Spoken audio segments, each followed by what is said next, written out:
Bien le bonjour les amis, aujourd'hui on va se trouver pour un petit diesel 2 litres HDI Xara Picasso de l'année 2000. Donc là on peut constater des vieillissements de peinture. Là on va faire le côté extérieur. Vous voyez le côté extérieur, la peinture qui cloque. Bon, elle a plus de 300 000 au compteur.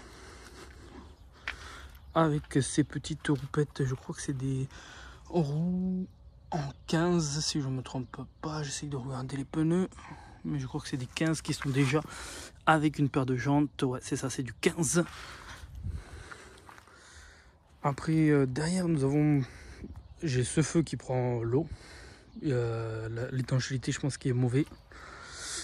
Hop, voilà le petit 2 litres HDI. Hop, il a fait son temps, on va dire. Voilà je dirais que c'est le vernis qui a claqué sur la peinture. Hop, avec un petit avant bien sympathique avec les feux. Voilà, donc c'est une 5 places. Nous avons les rétroviseurs avec le désembuage sur le rétroviseur. Voilà, 5 vitres. Place arrière, on peut constater que sur l'arrière on a pas mal de place, c'est spacieux pour ceux qui sont derrière, même avec des enfants. Voilà pourquoi il y a un peu de bazar. Vous avez les petites tablettes pour quand vous partez en voyage pour dessiner ou autre, ou jouer. On a des enceintes à l'avant, à l'arrière. Moi, mon poste radio malheureusement ne marche plus depuis un certain moment. Je pense qu'il y a un problème électrique. Nous avons les sièges qui peuvent se rabaisser. Voilà, pour vous faire un plus grand coffre si vous le désirez. Les 3 sièges peuvent s'abaisser, s'enlever aussi de la voiture, ce qui vous permet d'avoir une grande place pour rentrer des choses dedans. Les vitres sont manuelles. Nous allons passer au coffre. Alors le coffre de cette petite Xara Picasso. Hop là, très spacieux sans enlever les sièges déjà d'origine. D'origine, logiquement, vous devez avoir un petit chariot. Moi, je n'ai pas eu un petit chariot pour vous faire vos courses ou autre. Voilà comment est grand votre coffre. Vous avez disponibilité d'avoir un petit coin de rangement. Moi, je mets mes sangles quand je tracte ma remorque. Et après, bien sûr, si vous rabattez vos sièges, juste en les rabattant, ça vous fait un plus grand espace. Et si vous enlevez vos sièges, vous avez encore un plus gros espace. La plage arrière peut se démonter entièrement. Vous pouvez l'enlever entièrement. Vos ceintures centrales sont ici, donc vous pouvez, pour votre personne qui est au centre, passer votre ceinture. Bien sûr, elle se clip en deux parties. Voilà pour le coffre et l'arrière que nous venons de passer. Maintenant, nous allons aller voir sur l'avant. Nous allons aller voir l'avant. Donc devant, nous avons les vitres électriques. Une vitre électrique sur l'avant qui va se trouver sur le milieu. Voilà, au milieu vous avez le poste radio qui n'est pas d'origine bien entendu. Vous avez les remontes vitres de chaque côté, la boîte à vitesse. Vous avez la petite console pour tout ce qui est voilà, chauffage, qui est numérique. Bon, ça marche un coup sur deux, donc vous pouvez la mettre en auto ou en éco. Là, c'est pour renouveler, bloquer votre renouvellement d'air. Là, vous choisissez le positionnement de chauffage si vous le voulez au pied, devant. Là, c'est pour régler votre soufflerie. Ici, alors, celui-là, je l'utilise tellement peu. Mais celui-là, ça le met aussi en auto. Vous pouvez le mettre en auto par ici. Là, ici, vous pouvez régler votre température. Donc, c'est pas un réglage. Un côté, vous avez 20 degrés. Un côté, vous avez 10 degrés, par exemple, pour votre passager. C'est un réglage général, donc là moi je l'ai réglé pour le moment à 24. Vous pouvez mettre sur offre votre chauffage et là ici vous avez le désembuage arrière ainsi que vos rétroviseurs qui sont, vous avez le désembuage aussi sur vos rétroviseurs.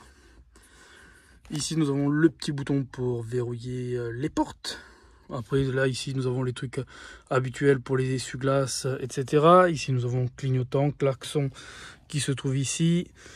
Nous avons les feux, les feux de brouillard avant, feux de brouillard arrière et feux de croisement et feux normal par ici. Nous avons le réglage des feux qui sont par ici.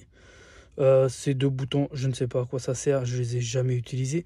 Là, nous avons le réglage des rétroviseurs par ici.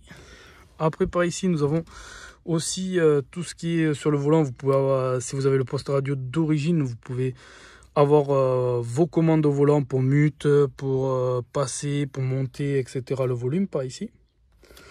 Après, nous allons passer au tableau de bord. Je ne sais pas si on va bien le voir avec l'affichage général. Donc ici, vous avez la gestion de l'éclairage. Ici, c'est pour mettre à zéro vos kilomètres de plein. Quand vous faites votre plein, là, par exemple, on est à 3.1. Ça remet votre plein à zéro. Ici, vous avez tout ce qui est réglage d'heures, si vous la voulez en kilomètres, en miles, en 24 heures, etc. pour régler tout ce qui est heure, date, compteur si vous voulez qu'il soit en kilomètres heure ou en autre chose. Après, nous avons les voyants habituels dedans, bien entendu. Voilà, le Totalis 319 000, donc elle fait un peu de la borne. Bon, il y a pas mal de trucs qui sont en train de lâcher dessus. Et après, ici, si on reste appuyé un moment sur les... Là, vous pouvez remettre à zéro tout ce qui est paramètres. Là, ici, voilà, vous pouvez bouger. Ici, vous voyez, là, par exemple, on peut faire 380 km. Nous avons toute voilà, la consommation. Et là, quand on roule, on voit notre consommation actuelle. Ça va monter à 1 litre, 2 litres, 3 litres, etc. quand on roule au 100. Et là, ils me disent à proximité que je fais 27 km/h, mais c'est pas trop possible car je fais des routes aussi un peu plus. Et si vous restez appuyé, vous remettez tout ceci à zéro. Donc après, quoi dire sur l'intérieur? Vous avez une grande boîte à gants qui se trouve par ici. Une big boîte à gants. De là, vous avez aussi des petits rangements qui sont ici, un rangement ici pour ranger tout ce que vous voulez. Alors moi j'ai rangé un peu des merdes habituelles. Là ici vous avez l'allume-cigare que je n'ai pas remis pour charger vos téléphones ou autre. Après vous avez des petits accoudoirs devant, bien sûr la petite caisse qui est en bas c'est moi qui ai rajouté parce que comme pour tenir une bouteille d'eau au lieu que ça traîne partout, ça traîne pas partout, donc vous avez les deux accoudoirs. Vous avez un petit rangement qui se trouve là dessous en tiroir. Puis un autre qui... Voilà pour l'intérieur. Maintenant on va aller voir le côté motorisation. Alors côté motorisation de ce petit 2 litres HDI bien entendu. Voici le bestiau. Nous avons ici tout ce qui est liquide de refroidissement dans le coin. Là c'est si jamais vous avez un problème électrique que vous voulez la redémarrer, vous pouvez appuyer dessus des fois. C'est un bouton comme un bouton qu'on fait péter pour les sécurités. Ici nous avons le lave-glace, direction assistée pour remplir l'huile, la petite jauge, liquide de frein, filtre à air. Là ici on a tout ce qui est côté fusible. Bien entendu la batterie se trouve sous le siège du conducteur pour ceux qui se posent la question. Mais là elle commence beaucoup à avoir de kilomètres, donc là ce qui a lâché il n'y a pas longtemps c'était nous avons eu le radiateur qui a lâché, fuite de radiateur. Nous avons eu aussi comment on appelle ça, tout à fait en bas le carter d'huile, une légère fuite. Et puis là plus ça va, plus les comment dire, les pannes s'accumulent sur la voiture, mais sinon c'est d'un très bon moteur niveau mécanique. Le bourrin pourrait faire encore, je pense, 300 000 de plus.